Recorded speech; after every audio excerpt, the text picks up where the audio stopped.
देखो बेटा, क्या है इस चैप्टर के अंदर। The chapter name is introduction to the macroeconomics. Means macroeconomics में हमें क्या कुछ पढ़ना है, क्या होता है, ये उसका इंट्रोडक्शन है, इंट्रोडक्टरी चैप्टर है। तो बच्चों मैं आपसे बता दूं, 11th क्लास में जो हम लोग इकोनॉमिक्स पढ़ के आ चुके हैं, उस इकोनॉमिक्स का नाम हुआ करता था माइक्रो। याद होगा बेटे आप लोगों को, जिसका मतलब होता था ग्रीक भाषा में स्मॉल। और अब जो हम इकोनॉमिक्स पढ़ रहे हैं बेटा, जिसका नाम है मैक्रो, ठीक है, असल में वो ग्रीक लैंग्वेज के मैक्रोज शब्द से आया है, जिसका अर्थ होता है large. Means macro stands for a large and micro stands for small. याद करो, लास्ट ईयर जब हम बात करते थे तो हम बात करते थे सर माइक्रो एसडी कार्ड, है ना, कि छोटा सा एसडी कार्ड चिप, ठीक है, जो आपके मोबाइल्स में होती है, एक छोटी सी चिप, लेकिन मेमोरी होती है उसमें काफी अच्छी, डिपेंड करता है कितने जीबी की है वो। तो वही बात है बेटा, वो स्मॉल था, माइक्रो एसडी स्मॉल। ये मैक्रो इकोनॉमिक्स है, बड़ा इकोनॉमिक्स है। इसके अंदर आप इंडिविजुअल्स को बच्चों स्टडी नहीं करते हो, it studies the aggregate level, problems का एग्रीगेट लेवल स्टडी करते हो। The complete level of economy आप इसमें स्टडी करते हो एज ए होल। मतलब आप कोई एक इंसान के बारे में, एक मार्केट के बारे में ना, एक इंडस्ट्री के बारे में भी नहीं, ठीक है, किसी एक कंपनी के बारे में भी नहीं। आप बात करते हो इस इकोनॉमिक्स में बच्चों पूरी की पूरी इकोनॉमी के बारे में, right. Then it is term to be as what, macroeconomics. तो आइए जरा दो लाइंस पढ़ते हैं इसके अंदर। Macro term is derived from the term macros of the Greek language, which means large.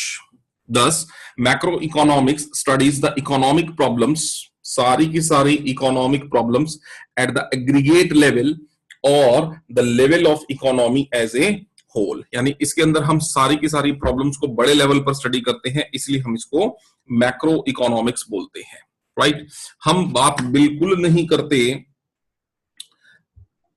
The production of one unit, no, हम बात करते हैं हमारे देश का जीडीपी ग्रोथ। हम बात बिल्कुल नहीं करते कि एक इंसान एम्प्लॉयड है या अनएम्प्लॉयड है ना, हम बात करते हैं पूरा अनएम्प्लॉयमेंट लेवल या employment level of a country, of A economy, right.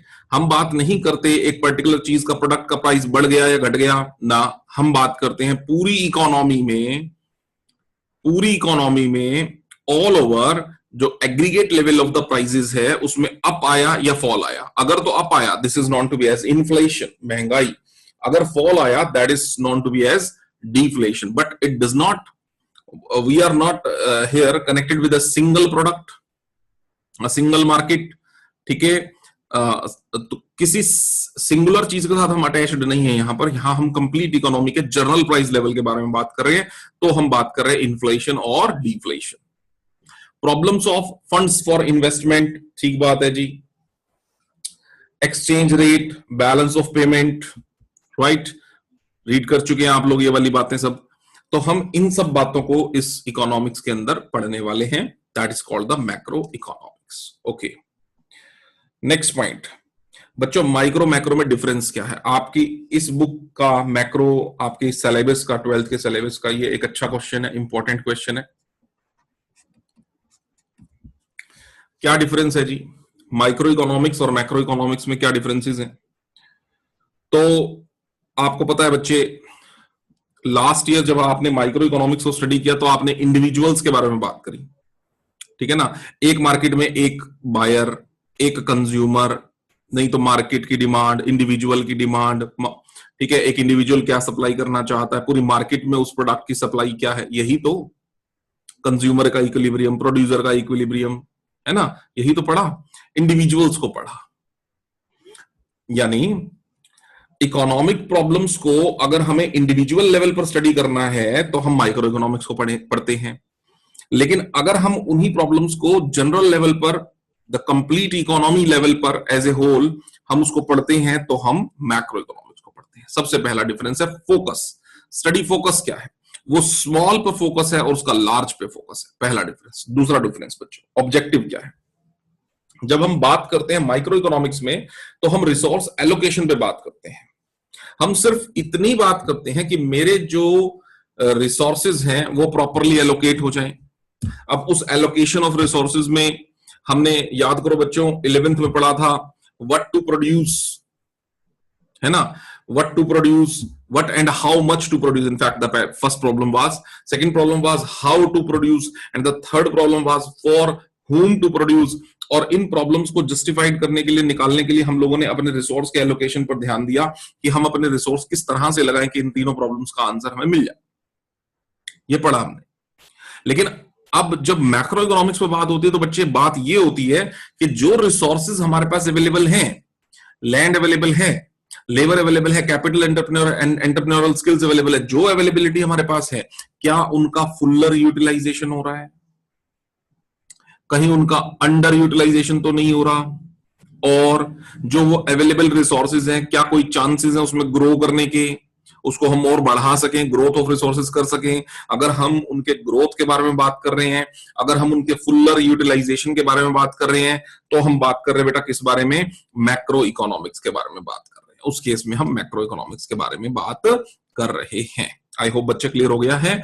Objective दोनों के मतलब की अलग अलग है। माइक्रो इकोनॉमिक्स का जो ऑब्जेक्टिव है वो इंडिविजुअल्स में डील करना है, माइक्रो इकोनॉमिक्स का जो ऑब्जेक्टिव है वो सिर्फ रिसोर्सेज के एलोकेशंस में डील करना है, और मैक्रो के जो ऑब्जेक्टिव्स हैं वो उसके फुल्लर और उसके ग्रोथ यूटिलाइजेशन में है। 2 3, जब मैं एग्रीगेशन की बात करता हूं तो माइक्रो इकोनॉमिक्स तो लिमिटेड डिग्री ऑफ एग्रीगेशन है बेटा। कितना ले लोगे आप? मार्केट की डिमांड ले लोगे ज्यादा ज्यादा। एक मार्केट में जितने लोग हैं वो एक पर्टिकुलर प्रोडक्ट के कितने यूनिट्स खरीद रहे हैं, मार्केट डिमांड ले लोगे आप। एग्रीगेटिंग इंडिविजुअल डिमांड का सम कर दोगे। मान लो मैं कहता हूं 10 लोग है, 10 की डिमांड का सम कर दिया आपने, मार्केट की डिमांड आ गई, इतना ही तो।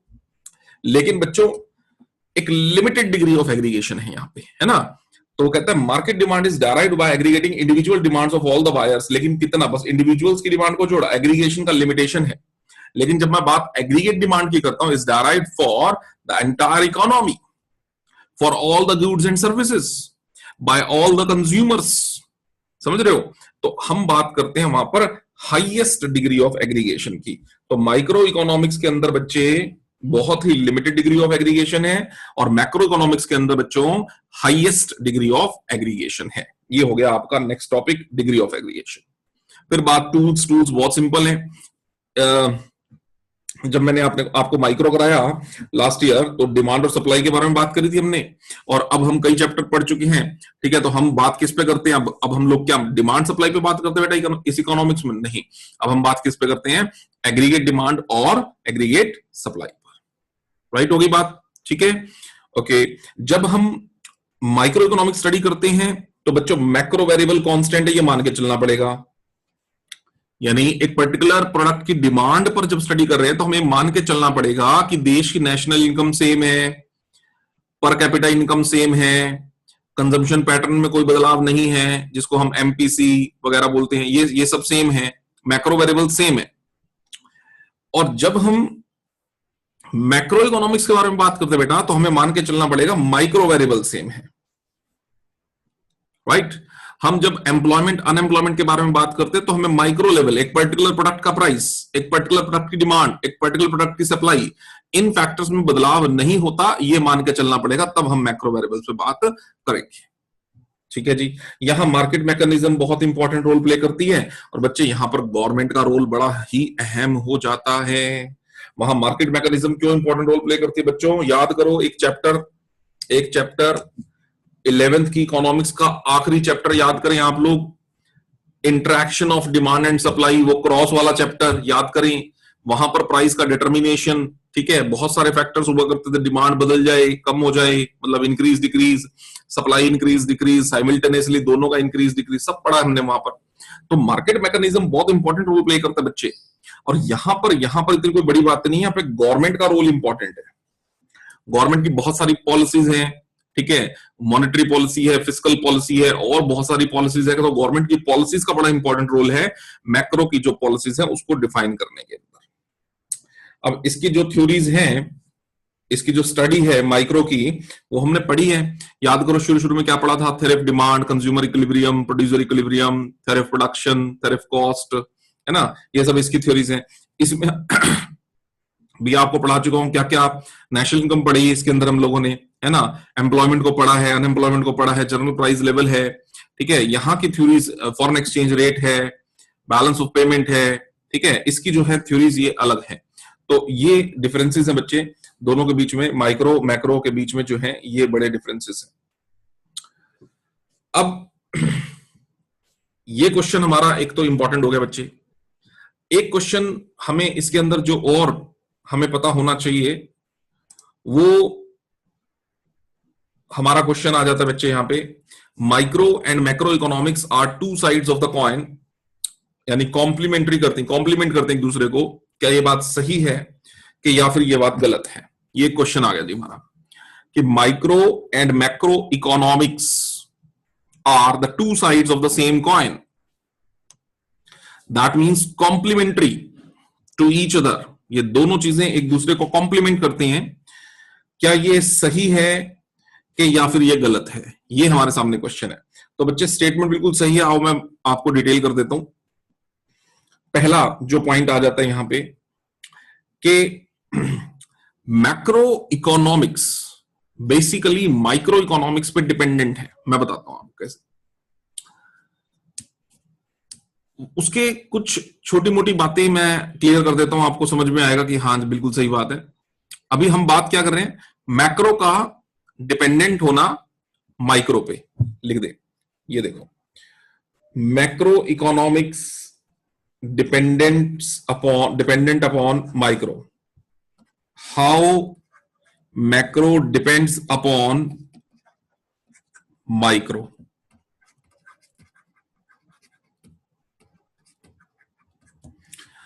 अभी इन पॉइंट्स में हमने इन चीजों का आंसर ढूंढना है। तो आंसर है बच्चे,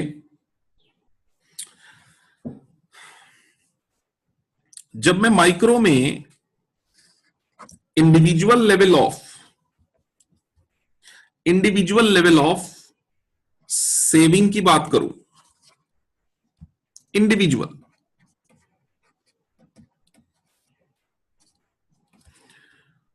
तो वो कन्वर्ट हो जाएगी सर बड़ा सबकी सेविंग। देखो देखो सुनो, मैंने पैसे बचाए, मेरी सेविंग है, ठीक है, राधिका ने पैसे बचाए, राधिका की सेविंग है, योग्य ने पैसे बचाए, योग्य की सेविंग है, ठीक है, मन्नत ने पैसे बचाए, मन्नत की सेविंग है। हम सब लोगों ने सेविंग कर ली।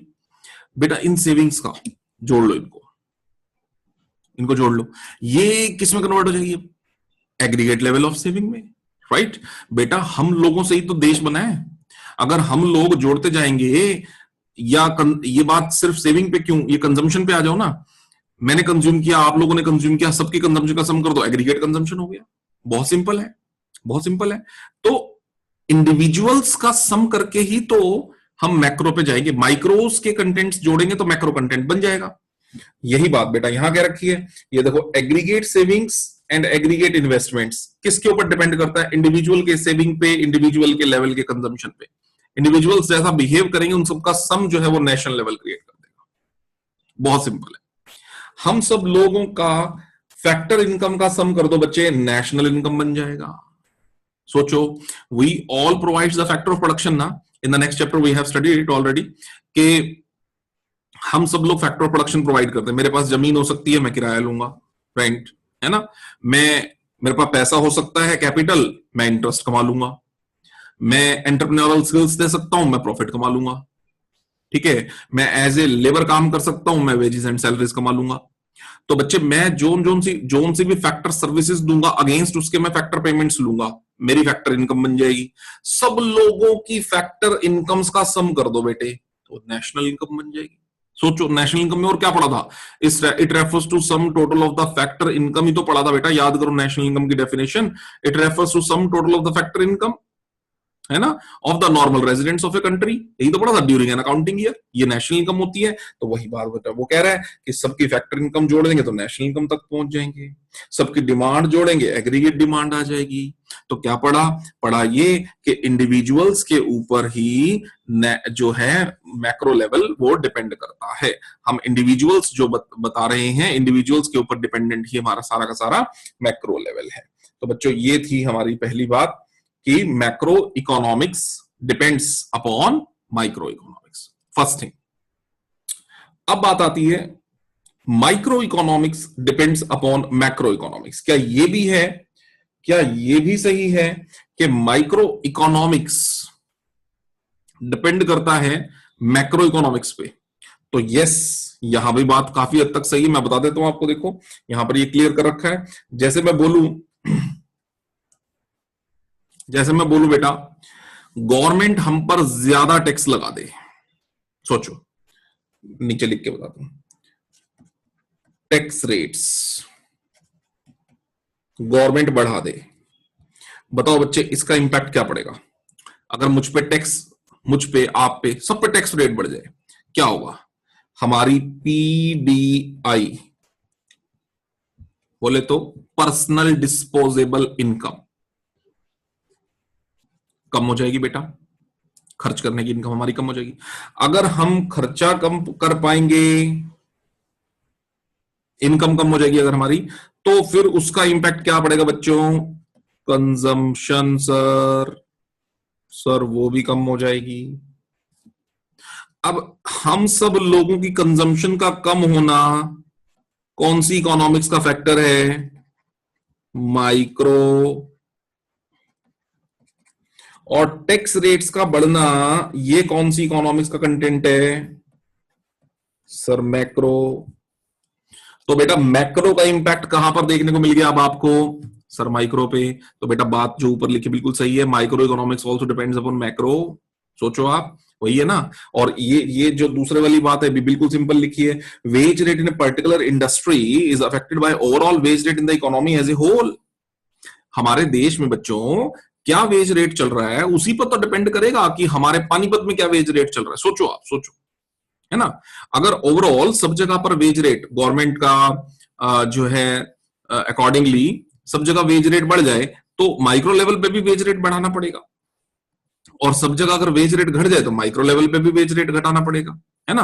तो ये दूसरे वाला पॉइंट जो है वो भी इसी तरफ इशारा करता है कि माइक्रो इकोनॉमिक्स पूरी तरह से किसके ऊपर डिपेंडेंट है? मैक्रो। तो ऊपर दोनों बातें हमने इस बात पे डिफाइन कर दी कि माइक्रो और मैक्रो इकोनॉमिक्स बच्चे दोनों इकोनॉमिक्स एक दूसरे के ऊपर डिपेंडेंट हैं।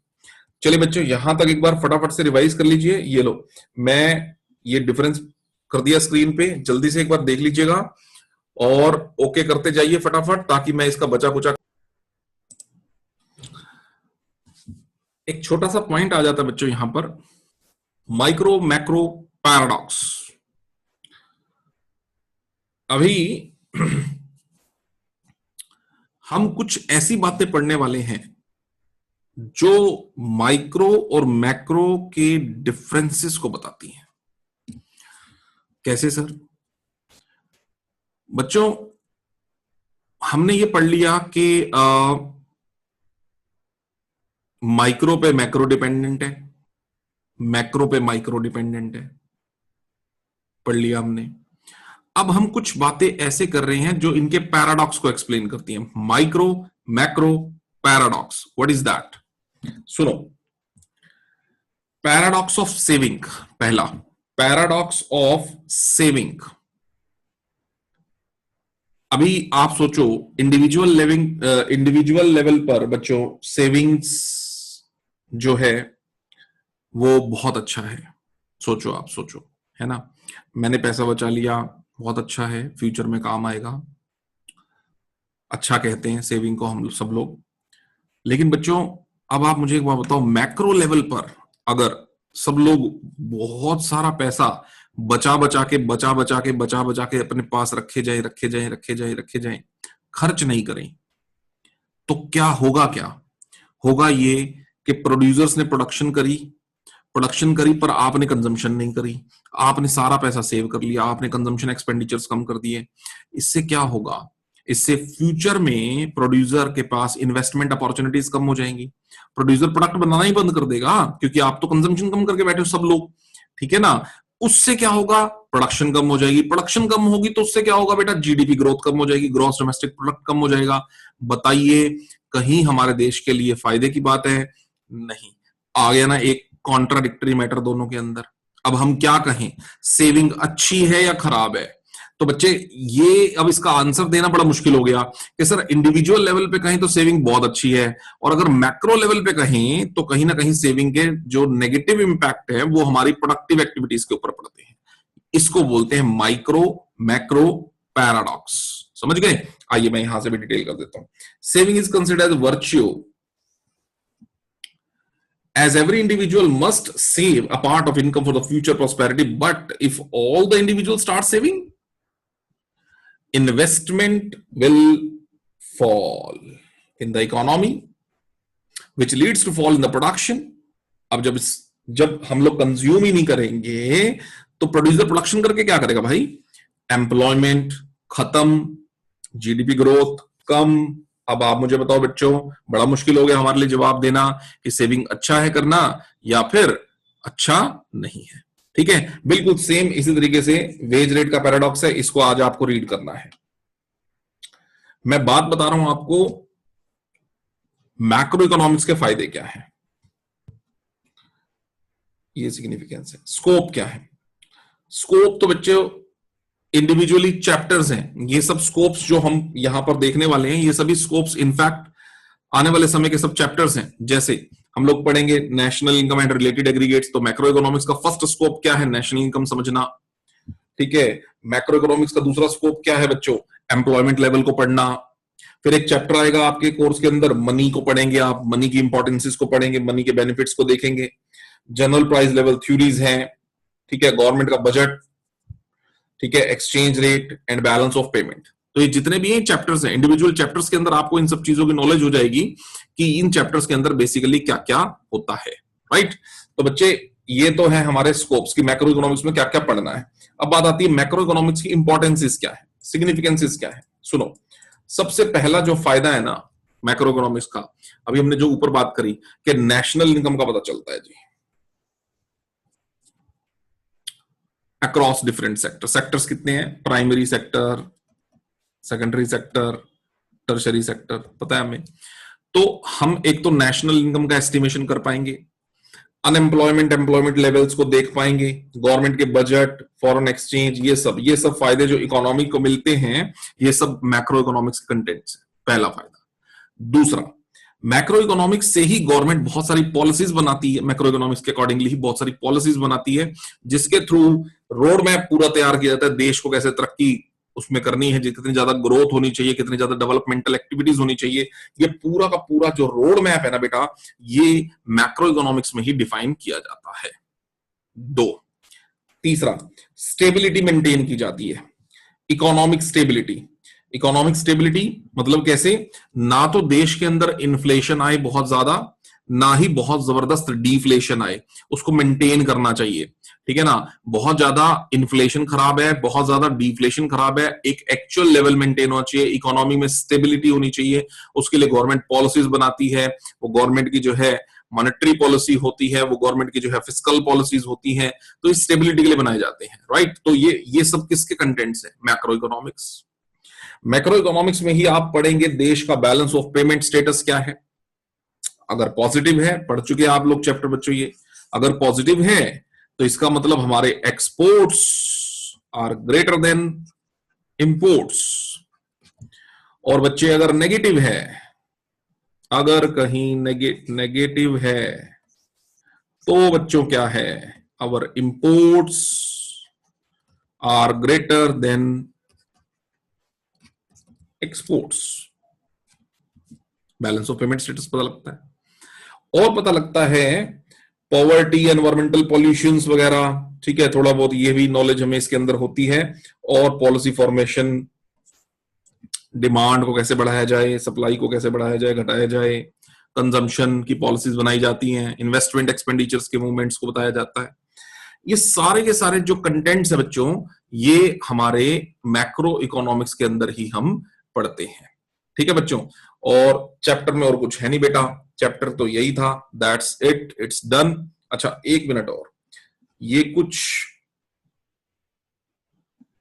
जैसे ये लो, असाइनमेंट पे आओ बेटा एक बार, कुछ एक क्वेश्चंस इसके अंदर आ जाते हैं। जैसे which of the following is a macro economic study, इसमें से कौन से आपको मैक्रो इकोनॉमिक स्टडी लगते हैं? जैसे पहली बात है गवर्नमेंट का बजट, हाँ बच्चों बताओ, माइक्रो लगता है या मैक्रो लगता है? लिख के मैक्रो। मैक्रो। प्राइस का determination? Macro. Price determination, price determination हाँ मैक्रो। प्रोड्यूसर्स का इक्विलिब्रियम? माइक्रो। कंज्यूमर्स का इक्विलिब्रियम? माइक्रो। बस हो गया। 6 हो जाएगा। आपसे क्वेश्चन पूछा जा रहा है बच्चों, जैसे 9th question, is the study of cotton textile industry A macro economic study और ए माइक्रो इकोनॉमिक स्टडी? हाँ बच्चों पहले चलो जवाब ही दो, फिर मैं बताता हूं। इज इट अ माइक्रो और मैक्रो? सिर्फ माइक्रो। It is micro. हाँ जी बच्चा, micro macro? Micro sir. Micro. अभी कई बच्चों के ना दिमाग में एकदम आता है सर इंडस्ट्री, सर मैक्रो। बेटा इंडस्ट्री भी तो एक सिस्टम का हिस्सा ही है ना, एक इकोनॉमी का हिस्सा ही है। और कौन सा सारी इंडस्ट्रीज के बारे में बात कर रहे हैं आप? सोचो, इतनी सारी इंडस्ट्रीज हैं, उसमें से सिर्फ एक इंडस्ट्री के बारे में बात हो रही है, cotton textile industry, right? It is a micro economic study. ठीक है, तो इस चैप्टर में से कुछ इस तरह के क्वेश्चंस आ जाते हैं। और ले लेते हैं 10th क्वेश्चन देखें, which of the following subjects fall under micro or under microeconomics and which ones are macroeconomics? जैसे प्राइस का डिटर्मिनेशन पढ़ना बेटा, एक कॉमोडिटी के प्राइस डिटर्मिनेशन, वो जो डिमांड और सप्लाई का प्राइस डिटर्मिनेशन। हाँ बच्चों बताओ, माइक्रो या macro? Micro. Micro. Micro, very good. Determination of general price level? Macro. ये मैक्रो, क्योंकि यहां पर जनरल है, जनरल बात हो रही है, जनरल जनरल मतलब सबकी मिला दी, ठीक है ना, एक सामान्य सा प्राइस लेवल के बारे में बात हो रही है कि देश में प्राइस का लेवल क्या चल रहा है, ये मैक्रो है। Demand of a consumer for clothing? Micro. Micro. Very good. The problem of unemployment in the economy? Macro. In the economy, macro, right. Rate of economic growth of a country? Macro. Macro. Macro, very good. Determination of equilibrium level of national income? Macro. Macro, क्योंकि national income है। Deficit in the balance of payment of a country? Macro. Macro, क्योंकि BOP के पूरे content ही macro है। Allocation of the resources among different resources? Micro. Micro, क्योंकि हमने ये पढ़ा है कि रिसोर्सेज को डिफरेंट सेक्टर्स में जब हम एलोकेट करते हैं तो वो स्टडी कौन सी होती है? वो स्टडी माइक्रो इकोनॉमिक्स होती है।